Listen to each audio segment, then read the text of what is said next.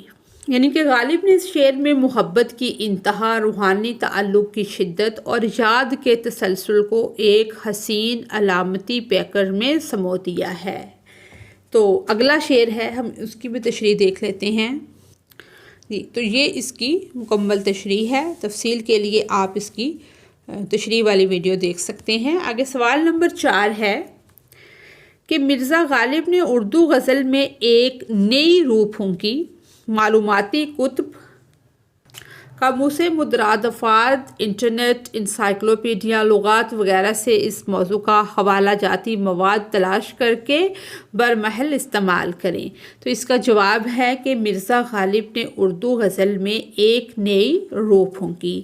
مرزا اسداللہ خان غالب اردو ادب کے وہ درخشندہ ستارہ ہیں کہ ایسے چمکنے والے ستارے ہیں جنہوں نے اردو غزل کو محض عشقیہ مضامین سے، کیونکہ غزل کا جو معنی ہوتا ہے یہ ہوتا ہے عورتوں سے عشق اور محبت کی باتیں کرنا۔ انہوں نے جو نئی روح یا نئی چیز اس میں پیدا کی کہ وہ ان سے پہلے غزلیں جو تھی وہ صرف عورتوں سے کے حسن یا عورتوں کی باتوں تک محدود تھی، تو عشقیہ مضامین سے اس کو نکال کر فکر و فلسفہ، خودی، زمانے کی ستم ظریفی، انسانی شعور اور صوفیانہ بصیرت سے روشناس کروایا۔ غالب سے پہلے اردو غزل زیادہ تر روایتی مضامین پر مشتمل تھی، جس میں محبوب کی جدائی، وصل، ہجر، زلف و رخسار وغیرہ جیسے موضوعات غالب تھے۔ غالب نے ان روایات میں فکر و دانش، فلسفہ و تصوف، نفسیات، وجودیت اور تہذیبی شعور کے عناصر شامل کر کے اردو غزل کو محض جذباتی اظہار کی صنف کی بجائے علمی و فکری اظہار کا وسیلہ بنا دیا، یعنی کہ فکری گہرائی اور تخیل کی بلندی۔ غالب کی غزلوں میں یہ فکری گہرائی ملتی ہے کہ دل ہی تو ہے نا سنگے، یعنی کہ سنگ و خشت درد سے بھر نہ آئے کیوں، روئیں گے ہم ہزار بار کوئی ہمیں ستائے کیوں۔ یہ شعر انسانی دل کی نزاکت، احساسات کی شدت اور وجودی کیفیت کو سادہ مگر گہرے انداز میں بیان کرتا ہے۔ اسلوب و زبان: غالب کا اسلوب بلند، نکتہ آفرین اور پیچیدہ خیالات کو سادہ مگر بلیغ زبان میں بیان کرنے والا ہے۔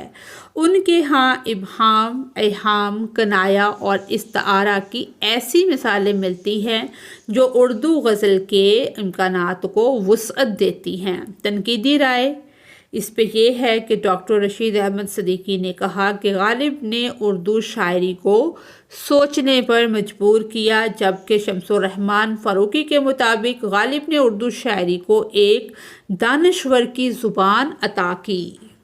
سوال نمبر 5 ہے کہ ہم نے تشریح کرنی ہے، یہ آپ تشریح کی ویڈیو میں دیکھ لیں گے کہ اس کے اندر جو شعری محاسن ہیں اور انداز بیان اور شاعری کا پس منظر کے ساتھ یہ ویڈیو موجود ہے، وہ آپ دیکھ سکتے ہیں۔ یہ سوال نمبر 6 ہے کہ مختلف سامعین اور مقاصد کو مد نظر رکھتے ہوئے درج ذیل موضوعات میں سے کسی ایک پر اشعار اور حوالوں کے ساتھ کم از کم 350 یعنی کہ 350 الفاظ پر مشتمل تقریر لکھیں، یعنی کہ 3 ٹاپک ہمیں ملے ہیں، صحت و صفائی ہے، مسئلہ کشمیر ہے، حب الوطنی ہے۔ یہ تینوں ٹاپک پہ لکھا ہوا ہے، یہ ہم دیکھ لیتے ہیں۔ سب سے پہلے صحت و صفائی کا موضوع ہے، یہ اس کا انٹرو ہے، یہ سب تقریروں کا تقریباً سیم ہوتا ہے۔ یہاں سے ہم اس کو شروع کریں گے، کچھ نہ کچھ ہم اس میں حدیثیں بیان کر دیں گے، قرآن کا حوالہ دیں گے کہ صفائی جو ہے وہ نصف ایمان ہے، اور وہ قومیں جو صفائی کا خیال نہیں رکھتی وہ ترقی کی دوڑ میں پیچھے رہتی ہیں۔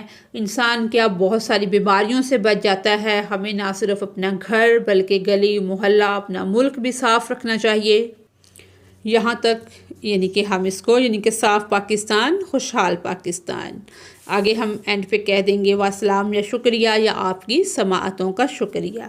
دوسرا جو ہمارا ٹاپک ہے وہ ہے مسئلہ کشمیر، اس کو ہم شروع کریں گے۔ انٹرو سب کا سیم ہوتا ہے کہ یہ بھی چیز تقریباً سیم ہوتی ہے کہ آج ہمیں بولنے کے لیے جو ٹاپک ملا ہے یا ہم جس موضوع پر آج لب کشائی کرنے جا رہے ہیں وہ ہے مسئلہ کشمیر۔ یہ اس طرح سے ہم سٹارٹ کر لیں گے، ٹھیک ہے۔ کچھ بھارت کے بارے میں اس کے اندر ہم بتائیں گے، لکھیں گے، پھر ہم یہاں پہ آ جائیں گے کہ میرے ہم وطنوں کے ہم سب بخوبی جانتے ہیں کہ پاکستان اور کشمیر ایک ہیں، ان کی ثقافت ایک ہے، تہذیب و تمدن یکساں ہے، مذہب ایک ہے، تو جغرافیہ جو ہے وہ ایک ہے۔ تو یہ ساری چیزیں بتاتے ہوئے کچھ نہ کچھ ہم شعر بھی اس میں ایڈ کریں گے۔ ایک شعر لکھا ہوا ہے اور شعر بھی اس میں ایڈ کی جا سکتے ہیں، تو اس طرح یہ ہم اس تقریر کو مکمل کریں گے۔ نیکسٹ ہے حب الوطنی، اس کو میں کیونکہ ایک ٹاپک سلیکٹ کرنا ہے تو میں آپ کو تینوں ٹاپک دکھا رہی ہوں۔ اس کا بھی سٹارٹ جو ہے وہ سیم ہو جائے گا، تو صدر محترم سے ہم اپنی بات کو شروع کریں گے۔ تو اس میں یہ علامہ محمد اقبال رحمۃ اللہ علیہ کے کچھ اشعار ہیں، یہ ہم پڑھیں گے۔ تو معزز سامعین کہ وطن سے محبت صرف نعروں یا زبانی دعووں کا نام نہیں، بلکہ یہ ایک ایسا عملی جذبہ ہے جو قربانی، اثار، خدمت اور تعمیر و ترقی کی صورت میں ظاہر ہوتا ہے۔ حب الوطنی کا مطلب ہے کہ ہم اپنے وطن کے آئین کا احترام کریں، قوانین کی پاسداری کریں، قومی املاک کی حفاظت کریں اور وطن کو صاف، سرسبز اور پرامن بنائیں۔ یعنی کہ یہی حب الوطنی ہے کہ انسان اپنے وطن کو چھوڑتے ہوئے آنکھیں اشک بار کر لے۔ جناب صدر، ہمارے بزرگوں نے بے پناہ قربانیاں دے کر ہمیں ایک آزاد وطن پاکستان دیا۔ قائد اعظم محمد علی جناح رحمۃ اللہ علیہ نے فرمایا، پاکستان کا مطلب صرف زمین کا ٹکڑا نہیں بلکہ ایک نظریہ ہے، ایک عہد ہے، ایک مقصد ہے۔ اگر ہم واقعہ ہی اس وطن سے محبت رکھتے ہیں تو ہمیں اس کے نظریاتی اور جغرافیائی تحفظ کے لیے ہر لمحہ تیار رہنا ہوگا۔ دوستو، حب الوطنی کا تقاضا ہے کہ ہم محنت کریں، تعلیم حاصل کریں، سچ بولیں، رشوت نہ لیں، انصاف کریں اور اپنی ذات سے دوسروں کو فائدہ پہنچائیں۔ آج ہمیں بطور قوم اپنے کردار سے ثابت کرنا ہوگا کہ ہم سچے پاکستانی ہیں۔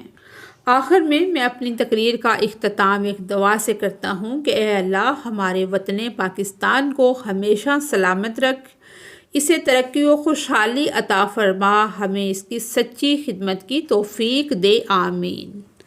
ٹھیک ہے، آگے ہماری سرگرمی ہے کہ ایسے دو اشعار لکھیں جو تشبیہ، استعارہ، کنایہ اور مجاز مرسل کی ذیل میں آتے ہوں۔